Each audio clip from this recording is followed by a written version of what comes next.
కోనసీమ జిల్లా రామచంద్రపురం నియోజకవర్గంలో ఘోర ఘటన చోటు చేసుకుంది. 5వ తరగతి చదువుతున్న రంజితను ఈ నెల 4వ తేదీన హత్య చేశారు. నిందితుడైన శ్రీనివాసును గుర్తించడంలో పోలీసులు త్వరితగతిన దర్యాప్తు పూర్తి చేశారు. ఈ హత్య కేసులో పలు అనుమానాలు ఉన్నట్లు గుర్తించారు. ఇక లోతైన దర్యాప్తు చేసి మిగతా నిందితులను శిక్షించాల్సిందని అధికారులు పేర్కొన్నారు. రంజిత తల్లిదండ్రులు మరియు ప్రజాసంఘ నాయకులు ప్రెస్ మీట్లో తెలిపారు. ఫస్ట్ ట్రాక్ కోర్టు ద్వారా నిందితుడిని త్వరగా ఉరితీయాలని వారు ప్రభుత్వాన్ని కోరుతున్నారు. కేసు పురోగతిని ఎప్పటికప్పుడు తెలుసుకుంటూ తల్లిదండ్రులకు మద్దతు అందిస్తున్నారని మంత్రి సుభాష్ తెలిపారు. సుభాష్ గారు వాళ్ళ నాన్నగారు నాకు ఎంతో సహాయ సహకారాలు అందించారండి.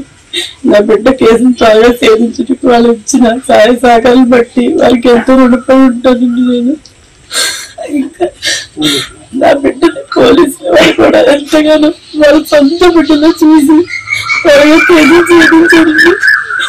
ఈ కేసులో ఇంకా ఎవరెవరు ఉన్నారో నా బిడ్డ నా కుటుంబం ఎవరికైతే అన్యాయం చేసింది ఎందుకో తెలియదు.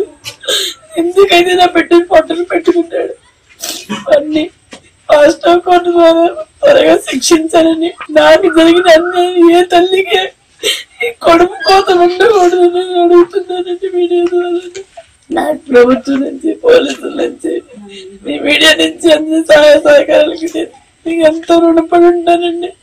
నా బిడ్డకి న్యాయం చేయాలని, నా బిడ్డ మనశ్శాంతిగా ఉండాలండి. మీరందరూ సహాయ సహకారాలు నాకు కావాలని, వాడిని త్వరగా శిక్షించాలని, ఉరి శిక్ష పడాలని నేను కోరుకుంటున్నానండి. మాతో ఉండి మా ఫ్యామిలీకి పరిచయం అయ్యే వాడు డబ్బులు ప్రాబ్లం వచ్చి వాడికి ఫైనాన్షియల్ ఈఎంఐ కట్టాలని అది కట్టాలని ఇది అనేసి అంటున్నారు. కానీ మా ఎదురుగా వాళ్ళని ఇంటరాక్షన్ చేసి ఉంటారు వేరేగా ఉందండి. కానీ తను వెళ్ళి పాపని కూడా తన దగ్గరగా ఉండేవాడు. కానీ వాడే ఈ విధంగా చేసేటంటే కూడా ఒక విధంగా నమ్మశక్యంగా లేని పరిస్థితి కూడా ఉంటుంది. కానీ ఇది ఒప్పుకున్నాడా లేకపోతే ఎవరైనా ఒప్పించారా అది కూడా మాకు కావాల్సి ఉన్నదండి. ఈ దర్యాప్తులో ఇంకా పురోగతి చెందాలంటే ఇంకా బాగా దర్యాప్తు చేసి వీడైనా ఇంకా ఈ వెనకథలు ఇంకా ఎవరైనా ఉన్నారా అనేది నాకు తెలియపరుస్తారని నేను ముగిస్తున్నాను సార్. ఇటువంటిది రిపీట్ కాకుండా ఉండాలంటే వాడికి మరణ శిక్ష చేయాలండి, ఉరి శిక్ష చేయాలి. చేసి ఎవరైనా ఉన్నారని అంటే ఎవరైనా ఉన్నారని మీరు ఎవరికైనా మీకు ఏమన్నా ఎంపీ పాపు ఎక్కడ చెప్పేస్తుంది అనేసి సబ్మిట్ అంటే అది ఒక విధంగా ఇంత ఇదిగా ఉండదని నేను అనుకుంటున్నాను సార్. రాష్ట్ర వ్యాప్తంగా దేశవ్యాప్తంగా సంచలనం సృష్టించిన ఘటన కేఎల్ శ్రీనివాసు చున్నీతో అమ్మాయిని గురేసి హత్య చేసి దాన్ని అనుమానాస్పదంగా చిత్రీకరించడం.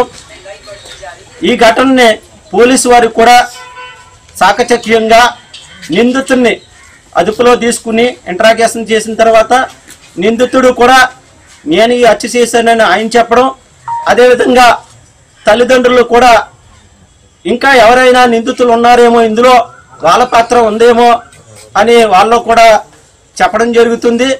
మా ప్రజా సంఘాలుగా ఏదైతే 4వ తేదీన ఎవరైతే మహిళలు విద్యార్థుల మీద రాష్ట్ర వ్యాప్తంగా ఇటువంటి ఘటనలు జరుగుతున్నాయి, ముక్కుపచ్చలారని సంటి తల్లి చిన్నపిల్ల ఒక అమాయకురాలు కనీసం లోకజ్ఞానం కూడా తెలియని 5వ తరగతి చదువుతున్న అమ్మాయిని దారుణంగా కేఎల్ శ్రీనివాస్ చంపడం దీన్ని తీవ్రంగా ఖండిస్తున్నాము.